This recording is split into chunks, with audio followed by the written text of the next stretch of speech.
Welcome, everyone. Welcome to another edition of the Peaceful Solution Character Education Program Teacher Certification Course. You can please be seated if you're here in the Peaceful Solution headquarters, and if you're watching over the internet, we'd like to welcome you as well, and also remind you that if you want to follow along in the self-control unit, which is the third book on the drop-down menu on Facebook at the top of our Peaceful Solution page, you can download the manual so you can follow along with us, and we're going to be covering where Chris left off in chapter 7 of the self-control unit. We're going to be tonight on let's see, I believe we're going to start off on page 207, but as usual, you know, we got to kind of review a little bit of what we've already been hearing about, and boy, we've got a lot of information from Catan and David and Chris regarding water and other, mainly water we've been talking about now for the last few classes, and we're going to be talking about it again tonight. Because believe it or not, the rabbit hole goes really deep with this, with what's going on with our water supply. And you know, water is a basic necessity of life. You know, we can go without electricity. You know, we can live, you know, we can live without electricity. We can go without food for, you know, probably 30, 40 days, 40, 50 days before, you know, we starve to death. But water, got to have water.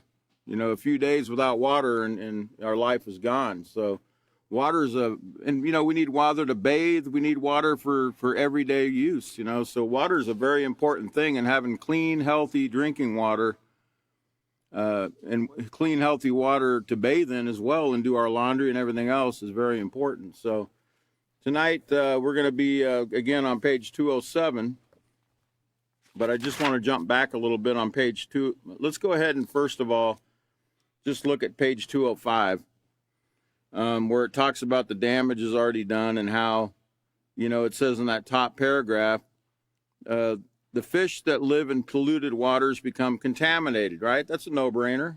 If a fish is living in contaminated water, or any other creature is living in contaminated water, it's going to have an effect on that creature. You know, whether it's a fish or any other sea life or lake creatures or river creatures that live in the river, including birds that feed off the river and so on and so forth. It says, because the concentration of contaminants increases further up the food chain, humans who are the top predators are at the greater risk. You know, being at the top of the food chain just simply means, you know, we can eat all these, you know, foods that are healthy that we want, but nothing eats us. Well, you know, I've known a few great white sharks that have tried to eat people, and, you know, so there's some certain things that might try to eat us, but I think even the reason a shark would attack somebody is if it smells blood, or, you know, if there's some kind of blood in the water, because sharks are just normally, what do you call them, that go around, scavengers. They eat things that are dead or in the water there. But, you know, a person who regularly eats contaminated fish will end up with higher concentration of contaminants in his body. So it makes sense that whatever's contaminated in the waters, if we partake of it, you know, it's going to have an adverse effect on our body. And not just our body, but our mind, you know, because, you know, a healthy body and a healthy mind go hand in hand.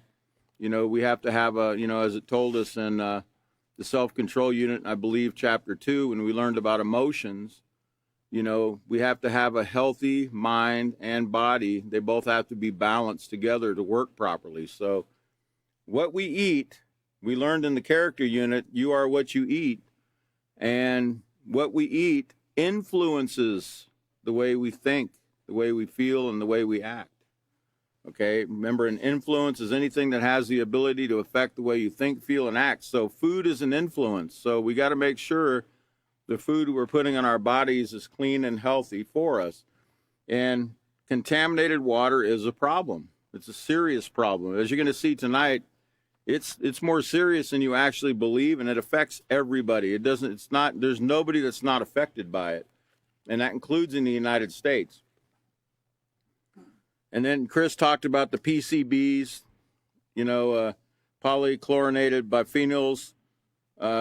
They used to be, made for non-stick pans and things like that. They used to call it Teflon, where something didn't stick to it. And they used to brag about how they had no stick pans. And then they found out they were killing people. The harmful chemical, the PCBs were killing people and causing serious health problems.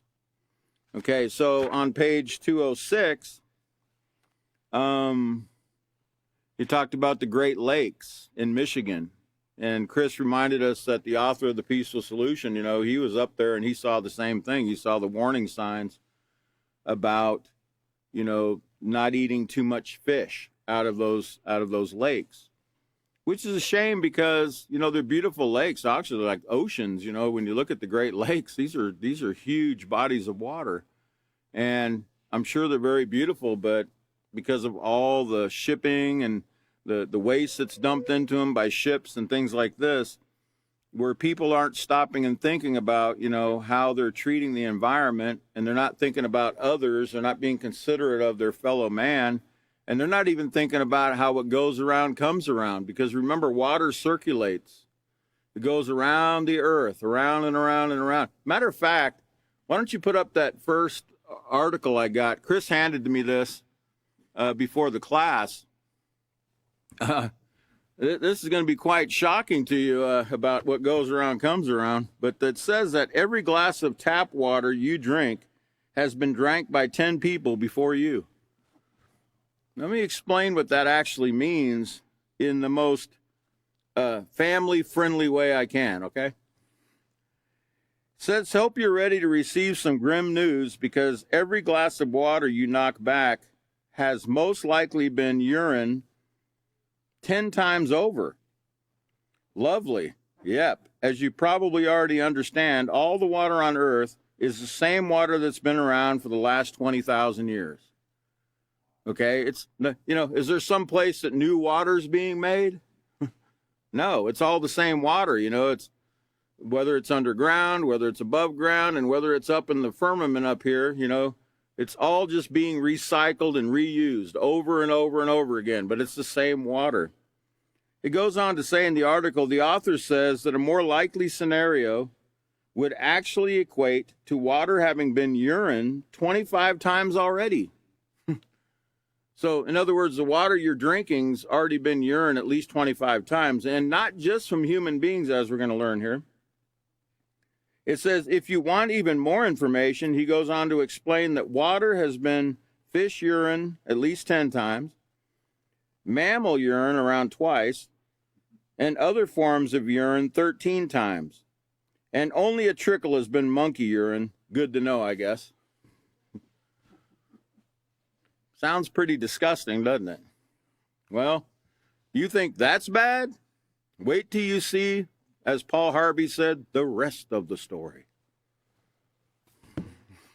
Because it doesn't get any better, I'm afraid, because remember, if we lived on an earth, on a planet where everybody was practicing the moral character we find in the Peaceful Solution Character Education Program, we would not be facing the things that we're facing and suffering the things that we're suffering right now. And that's a guarantee.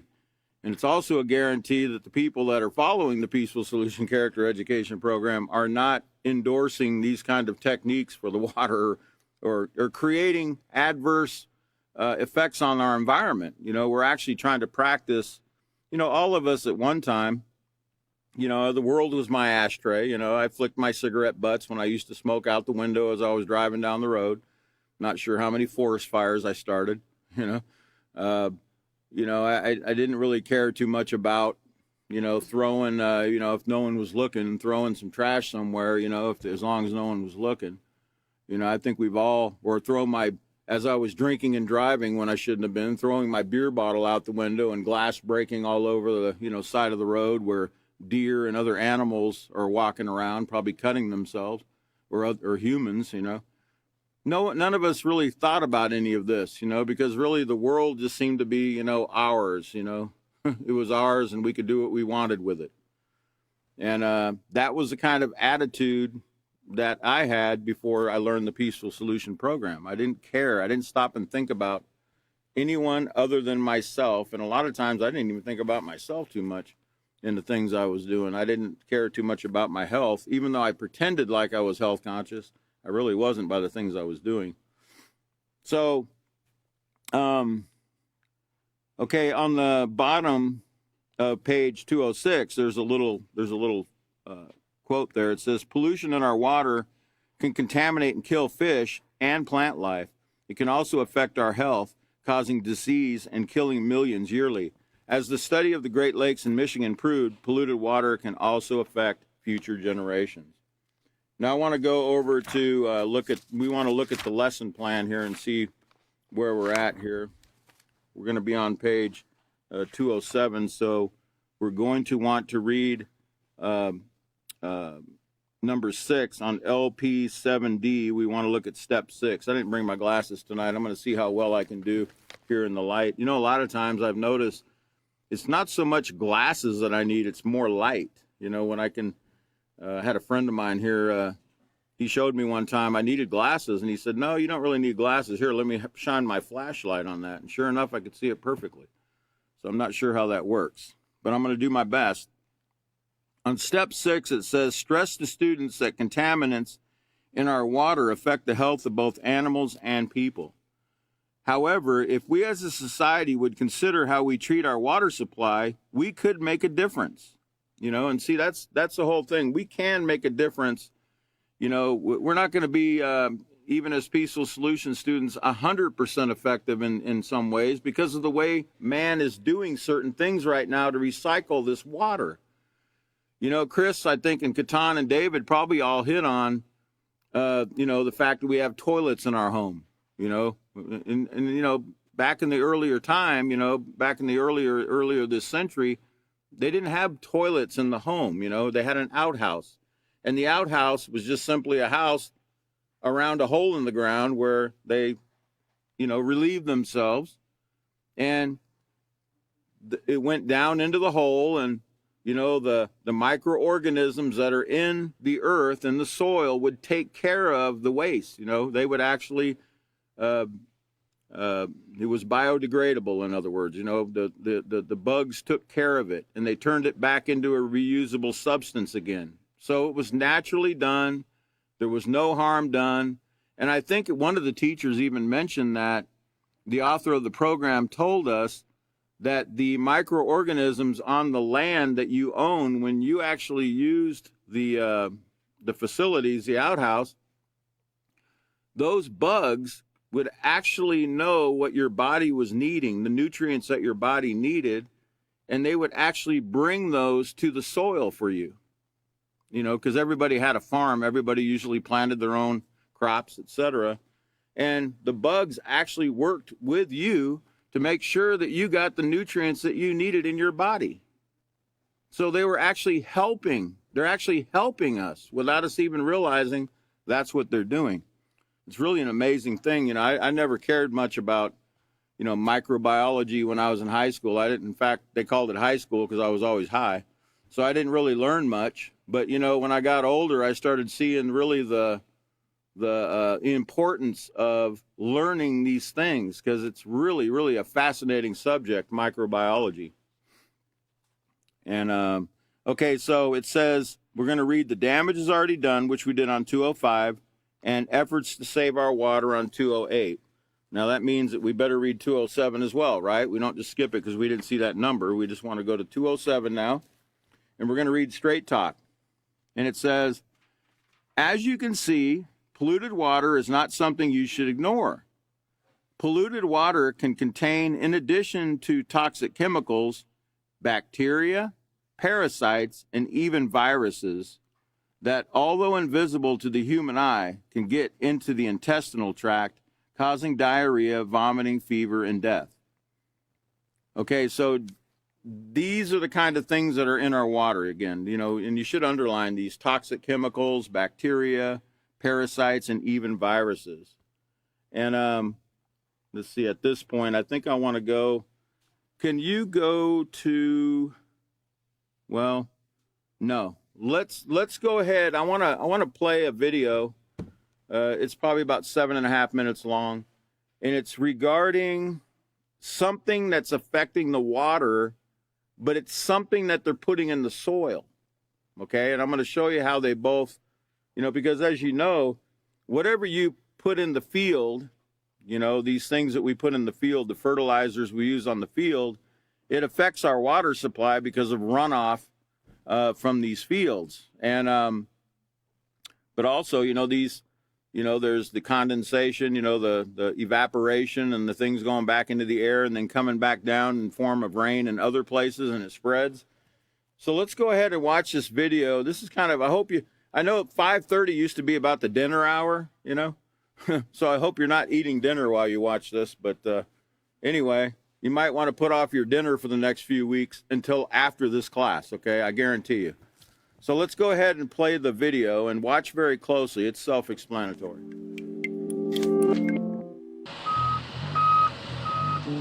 At this farm near Bakersfield, truckloads of fertilizer arrive every day. But it's not just any fertilizer, it's biosolids, otherwise known as processed human waste. Yup, it's the waste from millions of LA residents, and it's been treated and trucked more than 100 miles to fertilize crops, which has caused a bit of a stink. But let's back up to the beginning. LA has a lot of people and a lot of toilets. Maybe we'd rather not think about where all that waste goes, but it has to go somewhere. Today I'm at the Hyperion Treatment Plant in Playa del Rey, California. Now this facility processes the raw sewage of more than 4 million LA residents. All of the pipe networks under the streets throughout the city, they all come into this place, Hyperion. Enrique Zaldivar is the director of LA's Bureau of Sanitation. The purpose here is to take out all of the bigger, heavier items. Give me an example of Things a bigger, like heavier item. a 6-inch comb, for example, plastic comb. People flush their combs down the toilet? Yup, sometimes they do. And all kinds of other non-flushables. And so the very first process, for a number of reasons, is to screen those out. So oh dear. Oh my gosh. We are always amazed of the kinds of things that get in. I'm totally going to be Instagramming this, right? Well, LA's oldest and largest wastewater treatment facility, Hyperion processes everything that ends up in the sewer system. we're a 24/7 operation, so we can never stop. After liquids and solids are separated, the sludge is spun in centrifuges to remove even more liquid. Then it's sent to oven-like domes called digesters. Any biosolid that comes into each one of these digesters will stay in there for 12 days. 12 days at 128 degrees to kill diseases, but keep good bacteria alive. We test for E. coli, different types of viruses, heavy metals. We test for a whole battery of criteria pollutants that are contained in the EPA regulations. The finished product? Biosolids. Every day, about 1.2 million pounds of the stuff is loaded onto trucks for a little road trip. So where are most of those trucks going? Bakersfield. 100 miles north of LA, an unincorporated area west of Bakersfield is home to Green Acres Farm, owned by the city of Los Angeles. It smells a little fresh. Like you put in a fertilizer. Yeah. Diane Gilbert Jones is an environmental engineer with LA's Bureau of Sanitation. She showed me how the biosolids are applied to the farm. So this is a pretty big dump, huh?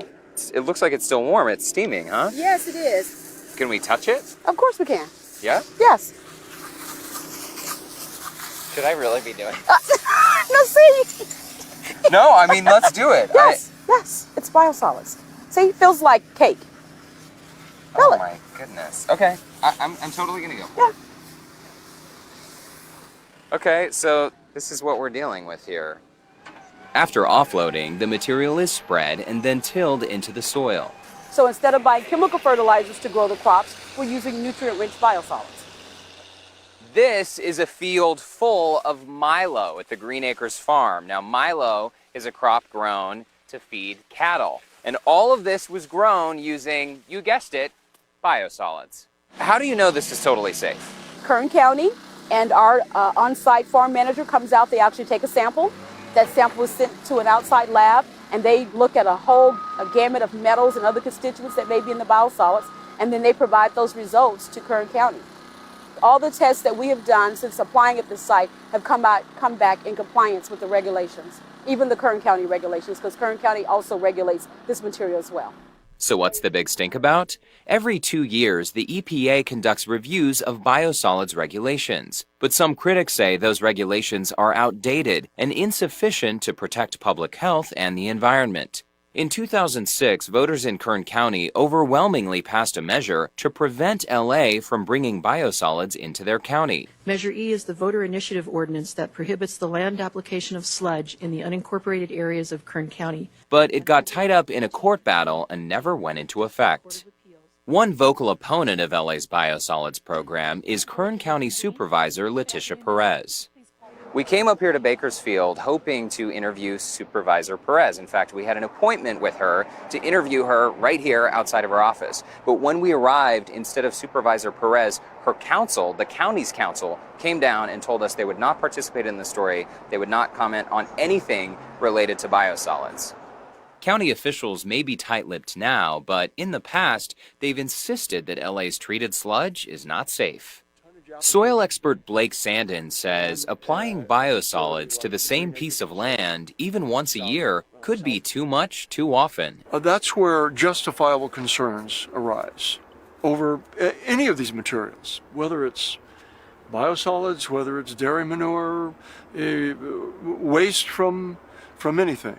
The use of too much organic material, he says, could throw off the delicate balance of nutrients required to grow healthy crops. I think people are still concerned about it. I think we are too. But that isn't keeping Blake and farmers like Bo and Larry from trying to find a middle ground. For the past few years, they've been experimenting on a small patch of land. They've used biosolids mixed with compost material to create richer soil. Very pleased with the results. I mean, we wouldn't be growing alfalfa here if we hadn't done that. With the composted biosolid that we're using as a soil amendment, in limited quantities on, land scattered throughout the valley, I don't think it's that big a deal. You got to take baby steps when exploring what you're doing and just making sure that you're doing the right thing for the consumers. Yet they admit there's a definite yuck factor you can smell. How would you describe the smell? It smells like... Now, is that smell a health hazard? No. But it's part of what we associate with the yuck factor. And that yuck factor may be one of the driving forces behind opposition to biosolids. Kern County farmers cannot afford to be seen as the LA toilet bowl. And simply put, there's probably more concern over bad press advertising than there is over the real science involved. Back at Green Acres, it's business as usual. And at Hyperion, LA's sewage keeps rolling in. Our mission is twofold: to protect public health and the environment. For now, the legal battle continues, and so does the steady stream of biosolids headed to Green Acres Farm. But I still have one question. Did anyone bring any hand wipes? I got some in the car. I'm Derek Shore for SoCal Connected.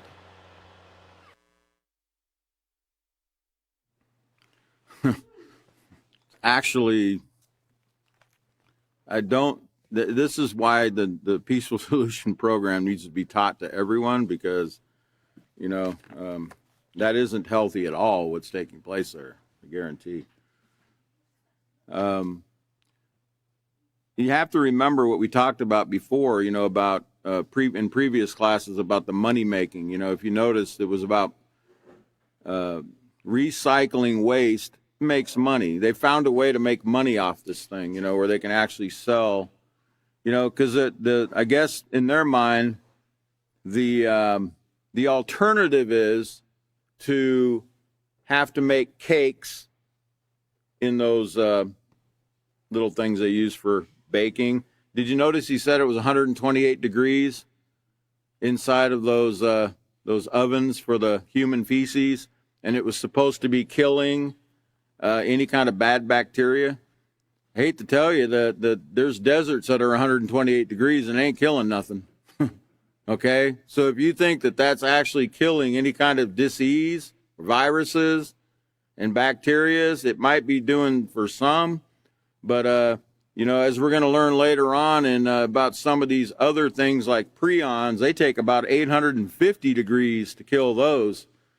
And we'll learn more about that later. I don't want to jump ahead. So they're giving people a false sense of security there on these things. All right, I think at this point, I want to, and I think everybody understood what they saw there, but they're using human waste to fertilize. This is going on everywhere. It's not just in the United States either, and it's all over the United States. All of the waste facilities are practicing this, okay, and they're selling this waste. I remember there was a place, Brown and Root, I think, in Houston, Texas, that is making you know billions of dollars off this, selling human waste to fertilize fields, and it's actually killing people. It's actually causing very, very bad adverse health effects. Matter of fact, let's go ahead and let's put up the next slide if I can read this. This is an article from The Guardian, and it says biosolids. That's what they're calling this stuff. You know, sounds really great, right? Biosolids, because bio means life, right? So, you know, but this isn't going to bring life. It's actually bringing people's health down. In this article from The Guardian, it says biosolids mix human waste with toxic chemicals, then spread on crops. So it's not just human waste. I think they say there's something like 850 toxic chemicals mixed in with it and put out there. So it's not just the human waste, okay? But it says, by some estimates, I'm sorry, I'm having a hard time here. Okay, here, I got it here. It says, by some estimates, Americans send about 300 million pounds of feces daily from the nation's toilets to wastewater treatment plants. And I know Chris talked a lot about wastewater treatment plants. We've had the great honor and privilege of visiting one in Laredo, Texas once. And they weren't even open yet, and they took us through the facility. We got to see every step of the process from the Rio Grande River to the tap at the end, and it was pretty impressive what they're doing. But like Chris said, when he got to the end of the process and he had the glass and he filled it with water, we asked him to drink it, and he refused to drink it. So that told me a lot right there about what he felt about the process. Now it says, while the water is cleaned and discharged, the remaining toxic sewage sludge stays at the treatment plant, and it's what Sierra Club environmentalist Nancy Rain calls the most pollutant-rich man-made substance on Earth. Listen to what she just called this sludge, this bio waste here. The most pollutant-rich man-made substance on Earth. The most polluted substance. Let's hold on. Let me see. Let's go to the next slide. This is from the same article. It says, in a scathing 2018 report, the EPA Office of Inspector General noted the agency couldn't properly regulate biosolids even if it sincerely tried, because it lacked the data on risk assessment tools needed to make a determination on the safety of 352 pollutants found in the biosolids.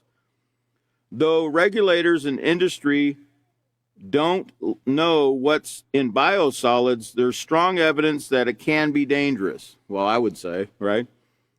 A University of North Carolina study found 75% of people living near farms that spread biosolids experience health issues like burning eyes, nausea, vomiting, boils, and rashes, while others have contracted MRSA, which is methicillin-resistant Staphylococcus aureus.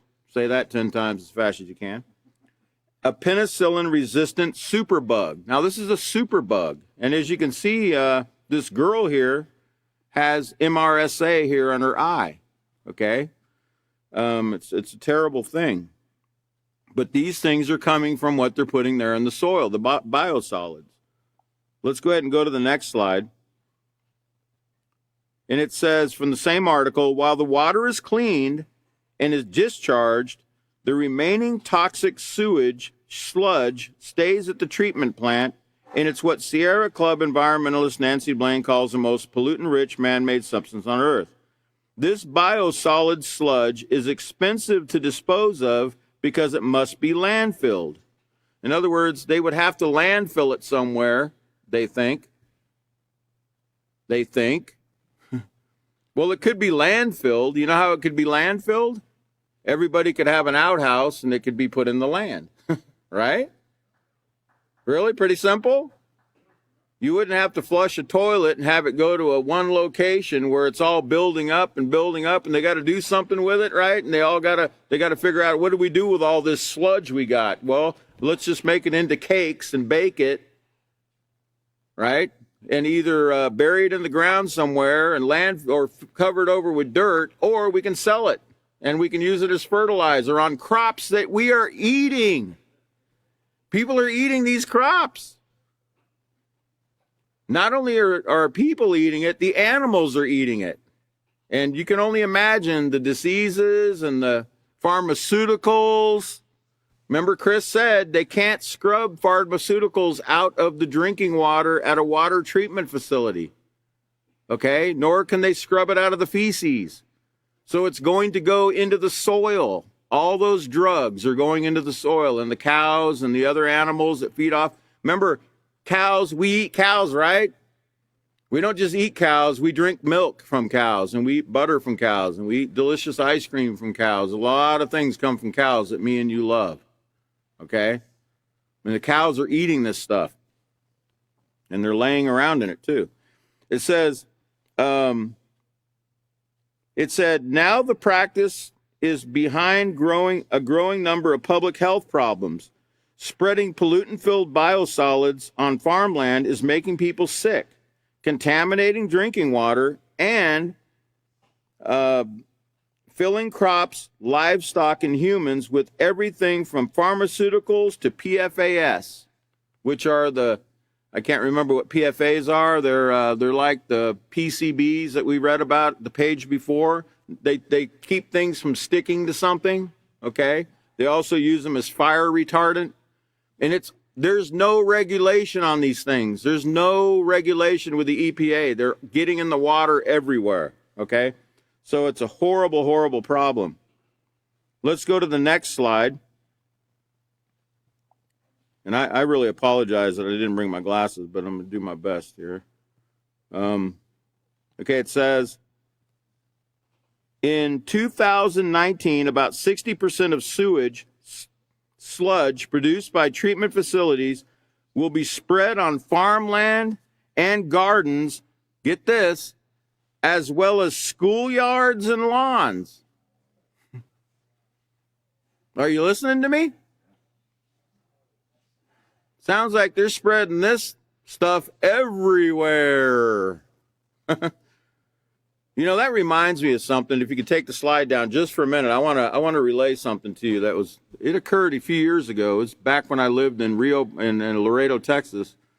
There was a little community called Rio Bravo, about 20 miles outside of. It's an unincorporated town, and there was a middle school there that I was teaching at, and the children were complaining to me about a stinky smell on the football field.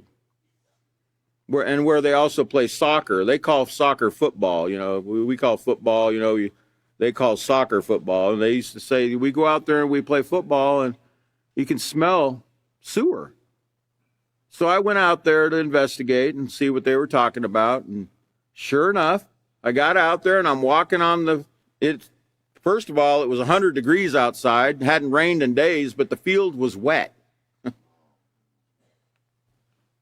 And not too far from there was the city water treatment facility. Well, what had occurred was there were some broken ground pipes that go to the sewer pipes that go to the treatment facility, and it was seeping up into the field. And the children were out there running in it, playing in it, falling down in it, rolling around in it. And this had gone on for a couple years. It was kind of like a, I don't know what you call a kind of a school joke going around. You know, there must be a lot of stuff in the toilet in that field. Well, sure enough, that's what was going on. That was the first time in my life I actually called my it was a TV program. They had a program on our local NBC channel called Problem Solvers, where they would go out and you investigate things. So I called the problem solvers and I told them, look, the children are there's a health hazard at this middle school. The children are out there playing in this sewage, and the teachers know about it. The principal knows about it. Everybody knows about it, but no one's doing anything about it. But guess what? They were doing something about it. When the problem solvers arrived, I guess they found out they were coming. They were out there. They had the school district officials out there standing there with the shovels in their hand, like they were going to start working and dig those pipes up. But it took that to get somebody to start doing something. And this probably goes on in a lot of places. That was just a story that came to my mind earlier today because I thought, you know, I've seen these things like this occur before. And it doesn't seem that people take it very seriously. But human waste and urine, rolling around in it, playing around in it, walking in it, and then walking in your house with the same shoes that you just walked in that urine and feces in. You think that's very healthy? That reminds me of, well, I can say it. I think I can say this without getting in any trouble, you know. Not everyone disposes of diapers properly. You know, sometimes, you know, when you get out of your car at Walmart, you stand, you know, I'm talking about when I was living in Laredo especially. It was a huge problem. I would get out of my car and I'd step out and there'd be a diaper laying there. And there's a trash can about 2 feet away, you know, usually. One day I'm driving by the local laundromat. I think it was called the Wishy Washy Laundromat. And boy, there was some wishy-washy stuff going on there.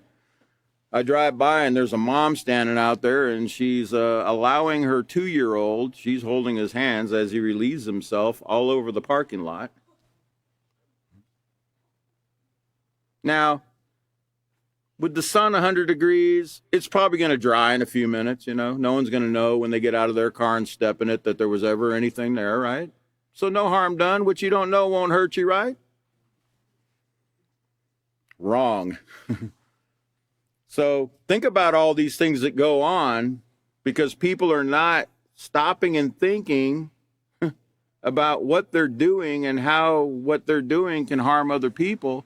And people are walking around in this stuff and they're bringing it into their homes and they're walking and getting it in the rug and their child's down there on the rug playing with a toy, starts licking their fingers or whatever, you know. It's horrible. Okay, back to the slide. If I didn't gross you out enough yet, let me give you some more of this. Okay, so it says, back to the article on the biosolids. On the second paragraph, it says, but in fact, the excrement from which sludge derives have mixed with any number of 80,000, sorry, I had the number wrong, 80,000 man-made chemicals in the sludge that they're putting in with the biosolids in the field. 80,000 man-made chemicals that are all discharged from industry's pipes on otherwise pumped into the sewer system. By the time the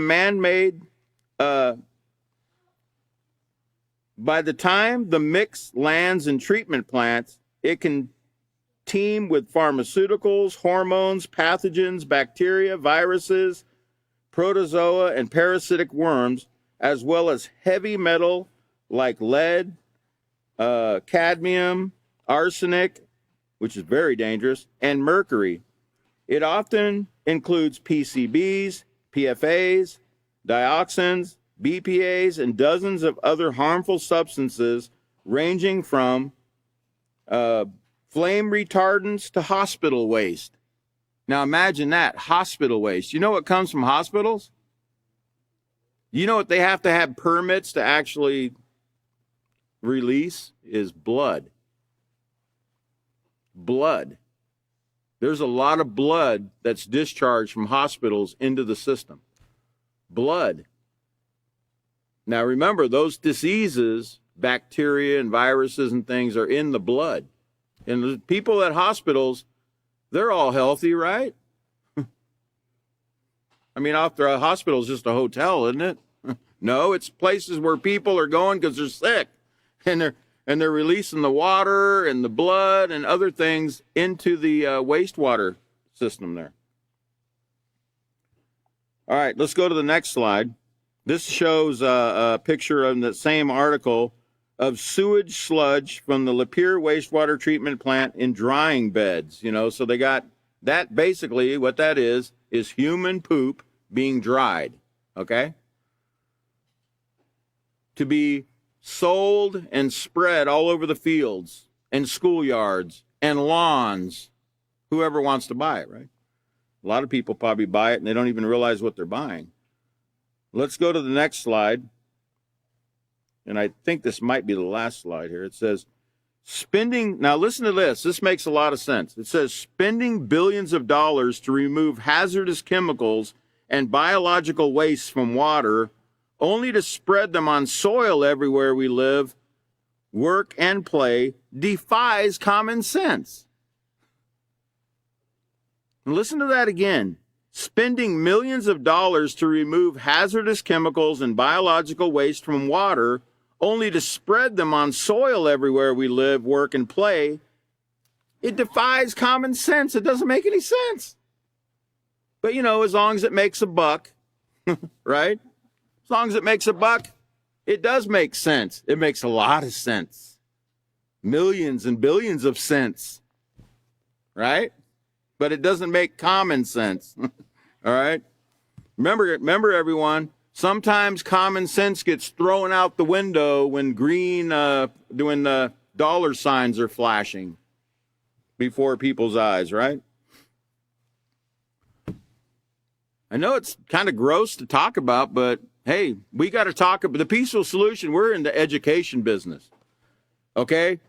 Did you even consider before you heard Catan and Chris and David talking about these things? About half the things you've been hearing about here, about, you know, the contaminants that are everywhere around us? And these are things that are normal. I mean, they're normal around us. This isn't anything like it's only in Bakersfield, California. This is going on everywhere.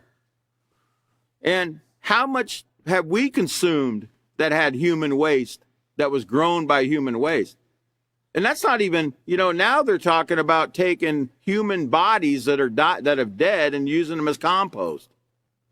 Did you know that? Actually planting dead bodies in the ground and growing things from their dead body. Because, you know, I guess dead bodies make great compost. They make things grow. But is that something that's healthy? I don't know about you. Who would want to plant a garden with a rotting corpse in the ground? Well, guess what? How do we even know how common that actually is? Do we even know? You know, it's kind of like going to the store and guessing, you know, is this farm fresh salmon, or is this wild caught salmon, or is this, you know, GMO? Is this some kind of Frankenfish that was grown on a farm and fed all kinds of hormones and, you know, all kinds of things that can actually harm us? You know, we don't really, unless they package and label it that way, we won't really know. But a lot of cases, they don't tell you anything because they don't want you to know. What you don't know won't hurt you, they think. All right, so I'm going to, well, let's go ahead. I got a couple more videos we're going to watch because, you know, hey, you know, I told you to hold off eating, okay, until at least 6:30, and I don't even know if you're going to want to eat then, but, you know, you probably will have to eat at some point. So this next video I'm going to play is, now you all know who Bill Gates is, right? Bill Gates is, you know, I think he's the founder of Microsoft.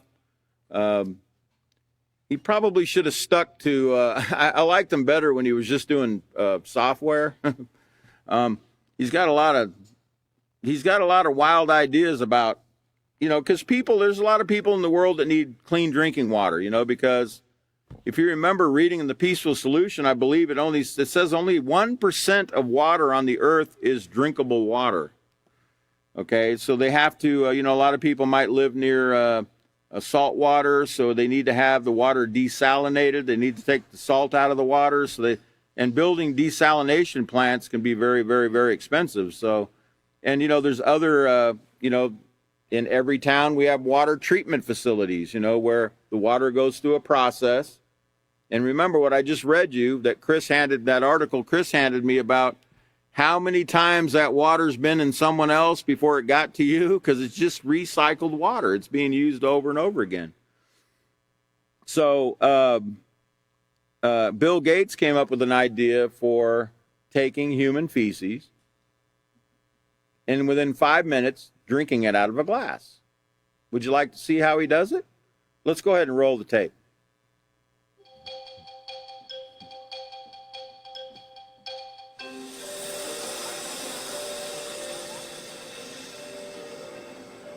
Over 2.5 billion people have no access to safe sanitation. We asked brilliant engineers to help us solve this problem. And one of those engineers actually has proposed a solution where the waste is valuable. The Omni processor turns sewer sludge, which is kind of nasty, into clean drinking water, electricity, and ash that is pathogen-free. This is where the sludge enters the machine. It goes up this conveyor belt, is fed into these large tubes we call the dryer. That's where we boil the sludge. And in the boiling process, we separate the water vapor from the solids. The solids are now dry, and we can feed them into the fire. Once we have this very hot fire, we can make high pressure, high temperature steam. And we take that steam and we send it to a steam engine. And the steam engine drives a generator that makes electricity that we use for the processor, and also excess electricity that can be delivered back to the community. The water vapor that's created in the boiling process is run through a cleaning system until we have the cleanest, purest water you can possibly imagine. The sanitation system as we know it in the developed world cannot work in developing countries. So what we need in developing countries is a very simple system. The entrepreneur that owns this processor will get paid for the input, the sludge.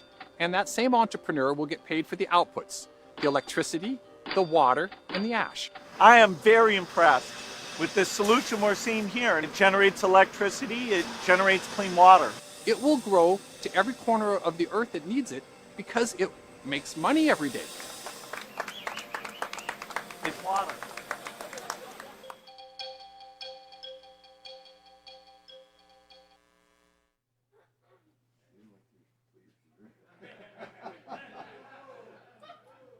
It's water. This is water. I don't know what that was. That was human waste 5 minutes earlier. And did you notice how a lot of money can be made here, because not only can you make clean drinking water, air quotes, you can make electricity, and you can make bricks. You can make, I think how he called it, what was the word he used? Ash. But they make bricks and build houses out of them. You'll see in the next video, they're actually building homes with these bricks made from human waste.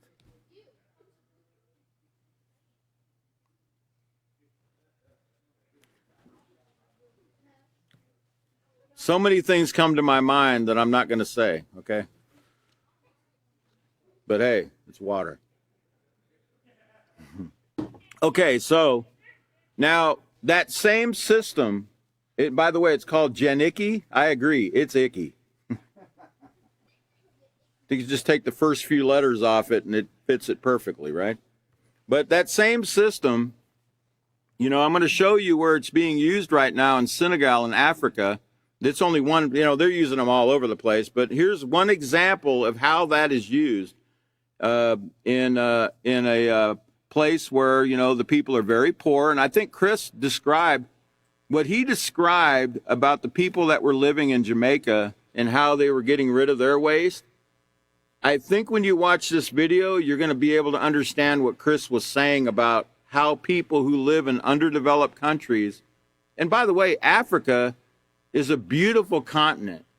It's a rich continent, okay? Very rich. But it's been plundered by people that have come there to steal the wealth and take the things that the Africans had, including the Africans. They took them and started selling them as slaves in slave trade. But Africa is a rich country with many, many, many wonderful resources. But as you can see, when you see this poverty that these people are living in, it's just almost unbelievable. I can't even imagine it. But let's go ahead and roll the tape and show this next video. Many people saw a video of Bill Gates drinking water derived from human feces. We've now brought this Omni processor to Senegal, where it's doing the job that it was intended to do.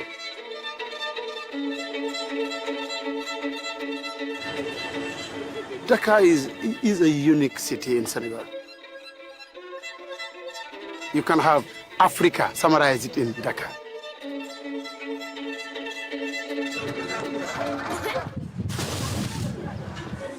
It's a bad situation. In Dakar, 1.2 million people are not connected to a sewer line. They have their own facility.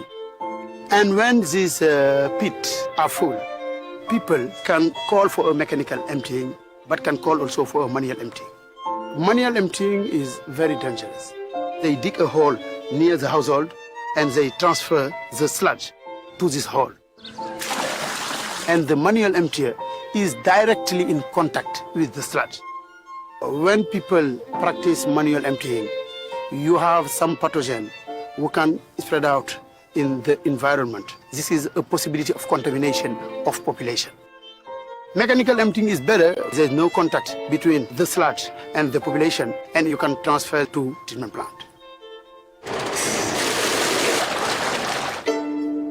Right now, we cannot remove the pathogen. This is why the Omni processor is very important. Thanks to this machine, we treat 1/3 of the sludge in Dakar and make pathogen free. We produce several byproducts: electricity, drinking water, and ash. With this byproduct, we can make business from sanitation. Les bouts de blanche vont devenir excessivement intéressantes. Parce que ce sera une matière première, comme je l'ai dit tout à l'heure.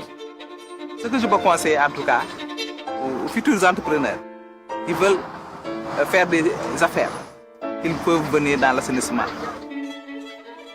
When I see this machine, my dream is to change the face of sanitation. In all Senegal, in all Africa.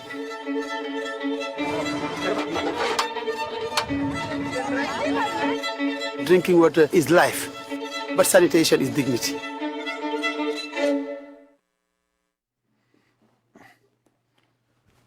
Now, I noticed the people in the suits, the nice suits, they were smiling big, weren't they? They had big smiles on their face. You know why? They're making a lot of money off this thing. Did you notice the bricks they're making? They're building buildings with that sludge, with human waste. Okay, now that cannot be healthy. Okay, I don't care what anybody says. Somebody can they can sell you anything to get you to buy it, but that don't mean it's what they're telling you it is. Human waste was not made to stay above the ground. Or spread on fields, or build huts out of, or whatever. It's not made for that. It's made to be buried under the ground, to be buried in the ground, not to be sold, as some kind of commodity. Okay, it's really a horrible thing that's going on. And I just don't think people know about it, and that's why I'm glad the Peaceful Solution. Now, Israel Hawkins, the author of the program, is the one that actually trained us in all these things. I didn't know about any of it either until just a few years ago. And actually the stuff with the sludge, I remember in 2010, 2011, at a seminar, he was showing these things about the environment, about how they were doing these things. This isn't a new process. This isn't anything new. They've been doing this for years and years and years. You know, anytime they can find a way to recycle something and make money out of it, they're going to do it. But you need to be aware of these things so you can start making better choices and start investigating as to what you're partaking of. You need to make sure that the things that you're ingesting are not coming from these kind of processes. And you better also make sure you're not investing in anything like that, you know, because you don't want to be bringing harm to your neighbor, you know. I mean, they're acting like this is pollutant free and there's not hurting anybody and it's, hey, it's better than nothing, you know, it's better than them not having any water at all. Well, there's other ways to provide people with clean, healthy drinking water, and it's not through human waste. So let's go ahead and look at page 207 again in our books. We were talking about straight talk. And I'm going to go ahead and start reading it again from the top. It says, as you can see, polluted water is not something you should ignore. Polluted water can contain, in addition to toxic chemicals, bacteria, parasites, and even viruses that, although invisible to the human eye, can get into the intestinal tract, causing diarrhea, vomiting, fever, and death. If you see signs that say no fishing or no swimming, use self-control and obey the signs.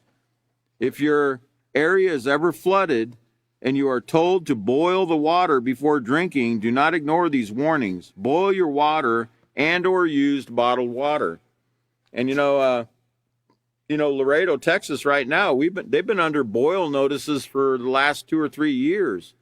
Because the water is so contaminated, people are having to go buy bottled water, even in a big city like that. Okay, and in certain parts of the city, they cannot drink the water, and there's too much bacteria in the water. So it says, just for the record, on the 21st of August, 1991, the New York Times reported massive fish kills, 750,000 dead fish, affecting over a dozen species in Louisiana. Pesticides used on sugarcane fields were implicated and temporarily banned. So you see how the runoff from fields, the chemicals from the fields get into the water. You know, you saw when you were watching them put that sludge on that field in Bakersfield, you saw that canal that was right outside the field. All the water's emptying into that canal and it's going somewhere else. It's bringing it somewhere else. These things spread around. They get around. So don't think that it's isolated. You know, when they do these things, when they plant these things in their field, it's not isolated. You know, animals go through the field and move things. Birds come in and pick things up and move it. You know, the water, etc. So, you know, think of these things, you know, and think about how what goes around comes around. Okay? How what goes around comes around. Okay, turn to page 208. It says, water is essential to all life, and clean water is necessary for the health and well-being of humans and many animals. Therefore, efforts are continually made to control how our waters are used, and consequences are imposed on those who would deliberately pollute our water. Yeah, but like I said, like Chris told you last class, the fines that they implement on these companies, it doesn't hurt them. You know, they get caught. They just try harder not to get caught the next time. Now, some of the efforts to save our water, some tanker ships are built with double hulls to prevent oil from accidentally leaking in the ocean. More people are using water filters to protect drinking water.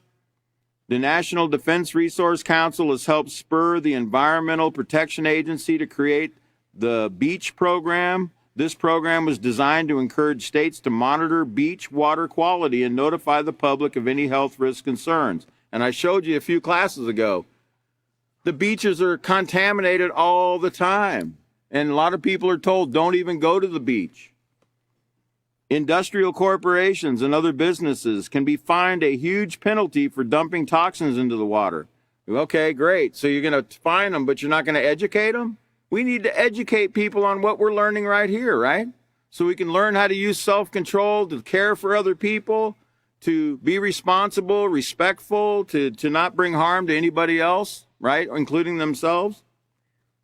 It says billions of dollars are spent testing the purity of our waters and finding ways to clean polluted waters. But then, like that article said, so we're finding ways to clean our waters, but then we're putting human sludge in the field to pollute our waters, right? Does that make any sense at all? It's like it's a losing battle they're fighting here, you know?